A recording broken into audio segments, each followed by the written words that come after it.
اور امریکنز نے انہیں 3 دفعہ گولڈ میڈل دیا ان کی انگلش پوئٹری پہ. پروفیسر بشیر الدین صاحب ہمارے چیئرمین تھے. جناب عزیز الصمد صاحب جو ایک بہت ہی قابل ہستی، علم و ادب میں ان کا بڑا نام تھا، وہ ہمارے اساتذہ میں تھے.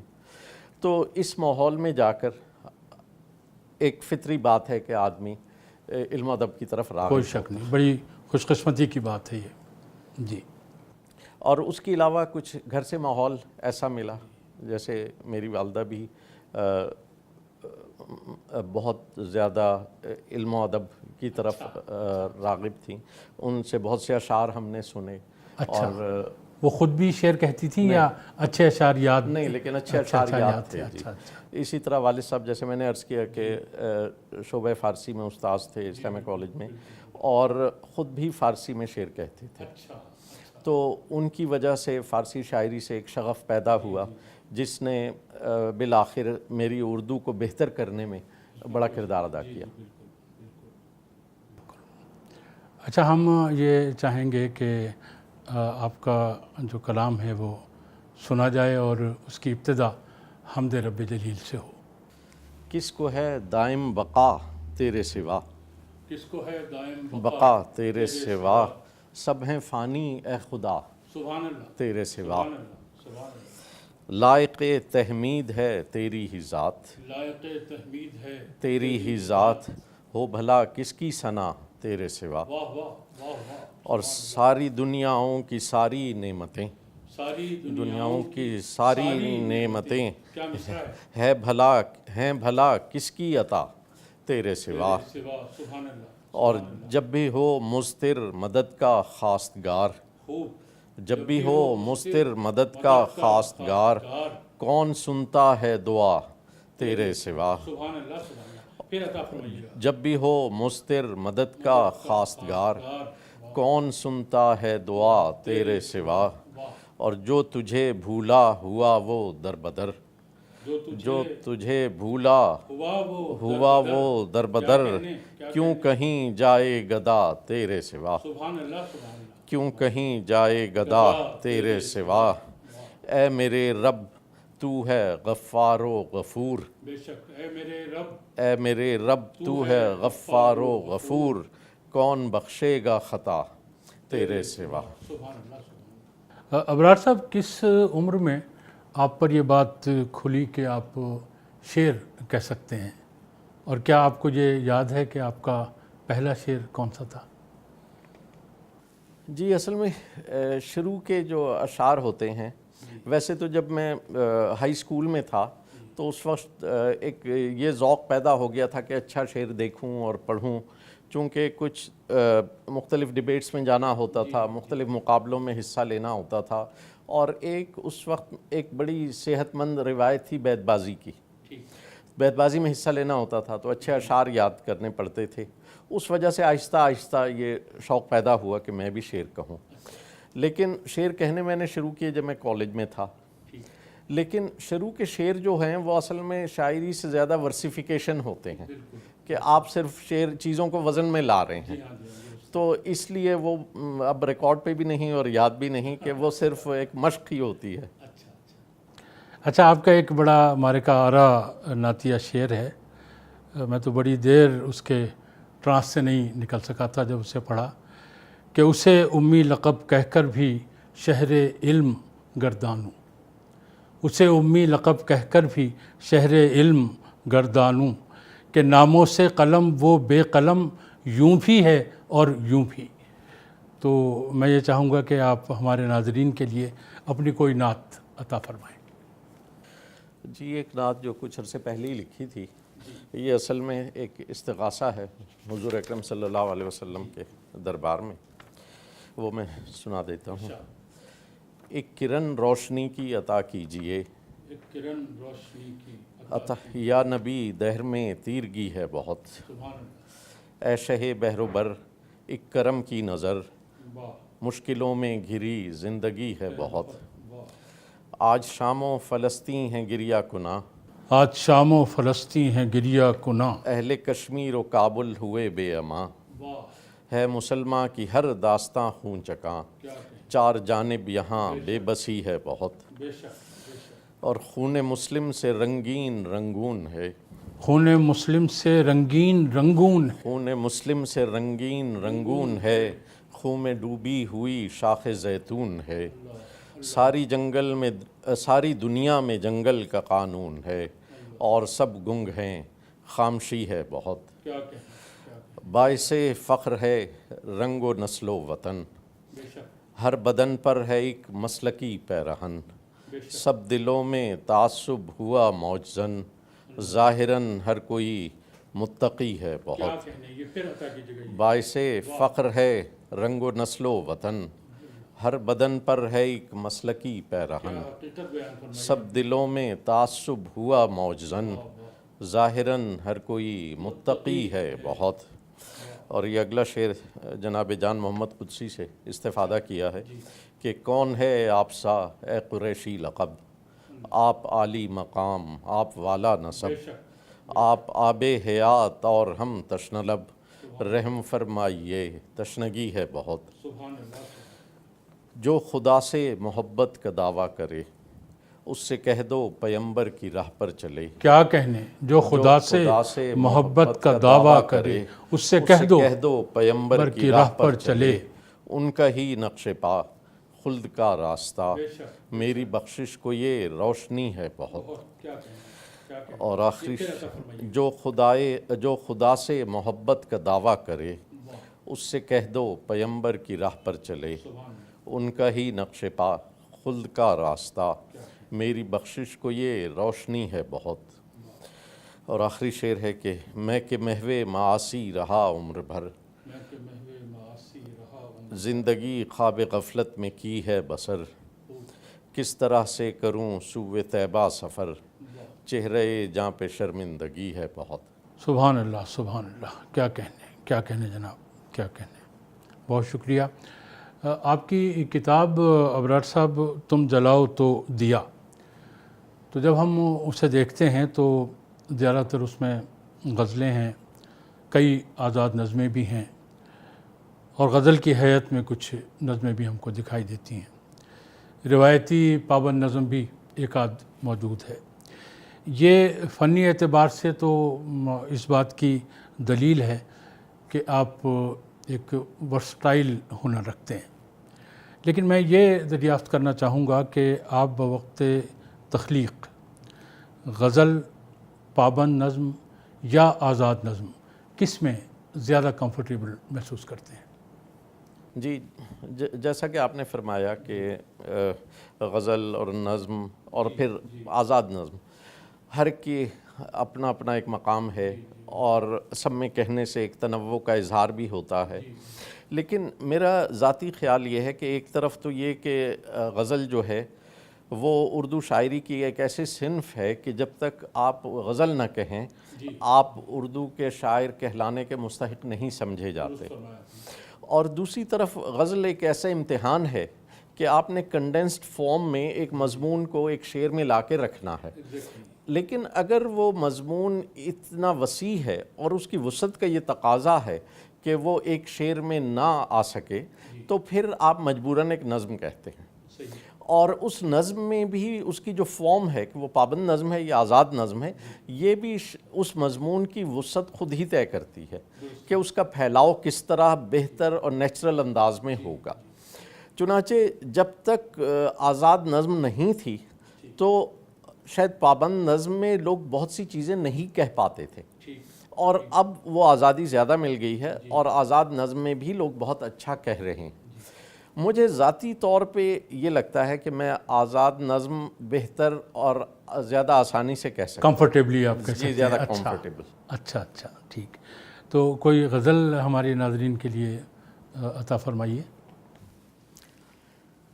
جی، میں ایک شروع کے زمانے کی غزلوں میں سے ایک ہے کہ چمن تاریکیوں میں رات بھر رہنے پہ روتا ہے، چمن تاریکیوں میں رات بھر رہنے پہ روتا ہے، ندامت رات بھر کی شبنمی اشکوں سے دھوتا ہے، کیا کہنے، ندامت رات بھر کی شبنمی اشکوں سے دھوتا ہے، اور نہ جانے بہر کو یہ چشم بینا کس نے بخشی ہے، نہ جانے بہر کو یہ چشم بینا کس نے بخشی ہے، خزف ساحل پہ لاتا ہے گوہر دل میں سموتا ہے، خزف نہ جانے بہر کو یہ چشم بینا کس نے بخشی ہے، خزف ساحل پہ لاتا ہے گوہر دل میں سموتا ہے۔ اور یہ شعر دیکھیے کہ نہیں گر ڈوبتی لکڑی تو مجبوری ہے پانی کی، نہیں گر ڈوبتی لکڑی تو مجبوری ہے پانی کی، کہ جس کی پرورش خود کی اسے کوئی ڈبوتا ہے، کہ جس کی پرورش خود کی، نہیں گر ڈوبتی لکڑی تو مجبوری ہے پانی کی، کہ جس کی پرورش خود کی اسے کوئی ڈبوتا ہے۔ اور خدا کی شان ہے بارش بھی ہو جاتی ہے فوراً ہی، خدا کی شان ہے بارش بھی ہو جاتی ہے فوراً ہی، زمین دل میں جب بھی کوئی غم کے بیج بوتا ہے، خدا کی شان ہے بارش بھی ہو جاتی ہے فوراً ہی، زمین دل میں جب بھی کوئی غم کے بیج بوتا ہے۔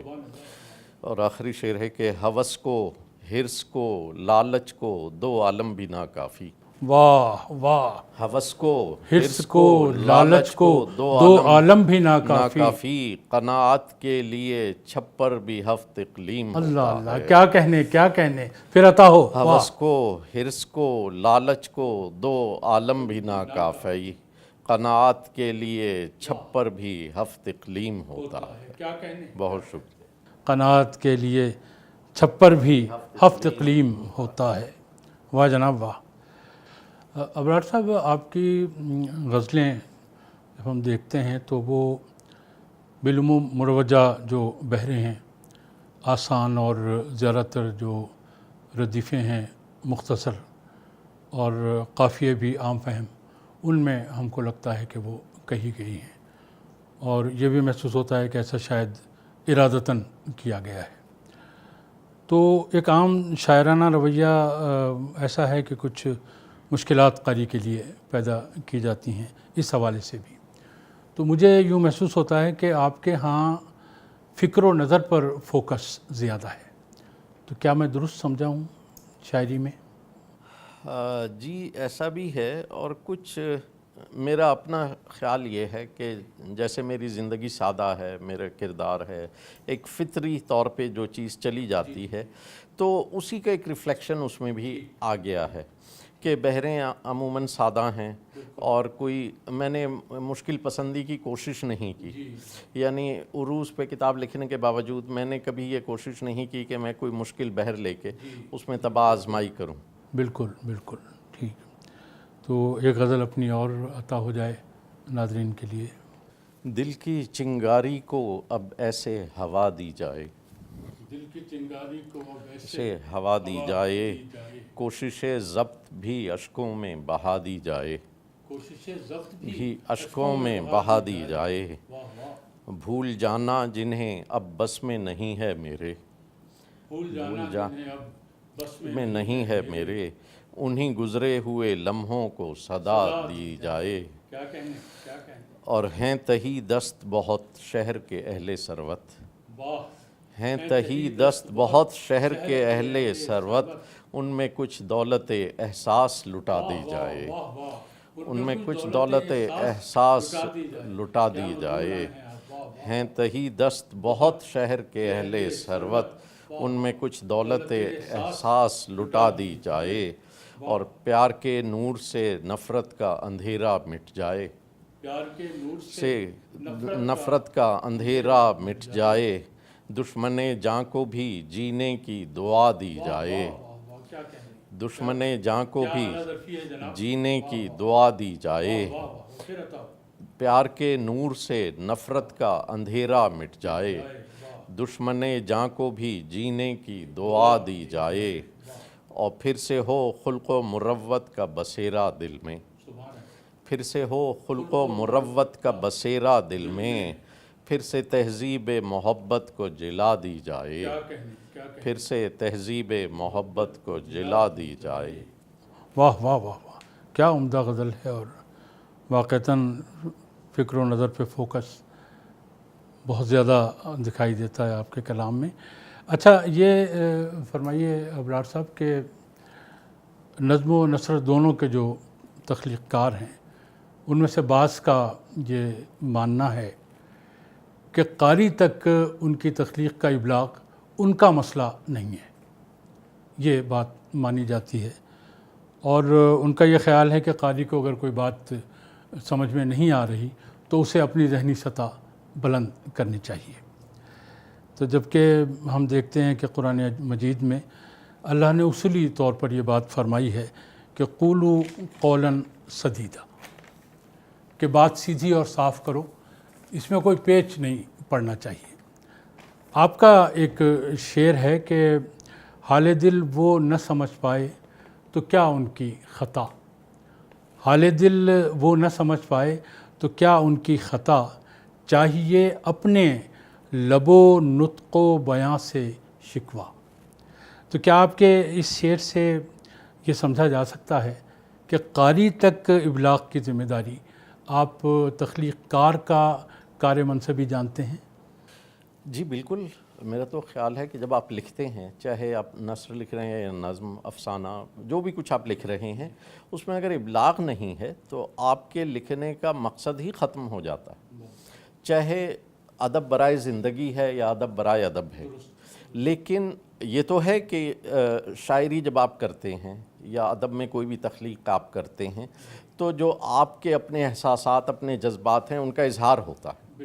انگریزی میں کسی نے کہا ہے کہ poetry is the highest outlet of emotions, لیکن یہ جو آؤٹ لیٹ ہے، یہ جو اظہار ہے، اس کی سب سے بڑی غرض، سب سے بڑا مقصد یہ ہے کہ یہ کسی تک پہنچے۔ اگر وہ ابلاغ نہیں ہو رہا تو یہ سب کچھ کہنے کا کوئی مقصد ہی نہیں رہ جاتا، یعنی پھر تو خود کلامی ہے۔ جی بالکل بالکل، بہت درست بہت درست۔ اچھا ایک غزل اور سنانے کی میں زحمت دوں گا آپ کو، اگر آپ اجازت دیں تو میں ایک آزاد نظم، جی جیسے میں نے پہلے عرض کیا تھا کہ میں زیادہ اس میں کمفرٹیبل فیل کرتا ہوں۔ یہ ایک نظم ہے جو میں جب لبنان میں تھا تو میں نے لکھی تھی، لیکن یہ اتفاق سے بوجوہ میرے اس میں مجموعہ کلام میں شامل نہیں ہوئی۔ جنین ایک جگہ تھی جہاں پہ اسرائیلیوں نے قتل عام کیا تھا فلسطینیوں کا، تو یہ اس حوالے سے ہے۔ یہ جنین ہے جہاں قتل عام کا اذن ہے، جہاں ظلم و جبر کا راج ہے، جہاں وقت آ کے ٹھہر گیا، جہاں کل ہے کوئی نہ آج ہے، جہاں وقت آ کے ٹھہر گیا، جہاں کل نہ کوئی نہ جہاں آج کل ہے، ہے کوئی نہ آج ہے، نہ کرن ہے کوئی امید کی، نہ گمان ہے نہ یقین ہے، یہ جنین ہے۔ یہ حقیقتوں کا طلسم ہے، یہ جو چیتھڑے ہیں پڑے ہوئے، یہ میرے ہی بھائی کا جسم ہے، یہ جو آج ملبے کا ڈھیر ہے، یہاں کل میرا ہی مکان تھا، جو ہے سرخ میرے ہی خون سے، یہی میری اپنی زمین ہے، یہ جنین ہے۔ اور وہ جگہ ہے شہر میں کون سی کہ لہو جہاں پہ جمع نہیں، پہ حریف سفلہ کا قہر ہے کہ کسی بھی طور تھما نہیں، وہ جو دل کی طرح اجڑ گیا، یہ وہ شہر ہے کہ یہاں پہ اب نہ مکان ہے نہ مکین ہے، یہ جنین۔ واہ واہ واہ واہ، کیا دلدوز نظم ہے، اور کیسی عکاسی آپ نے فرمائی وہاں جو کچھ ہوا۔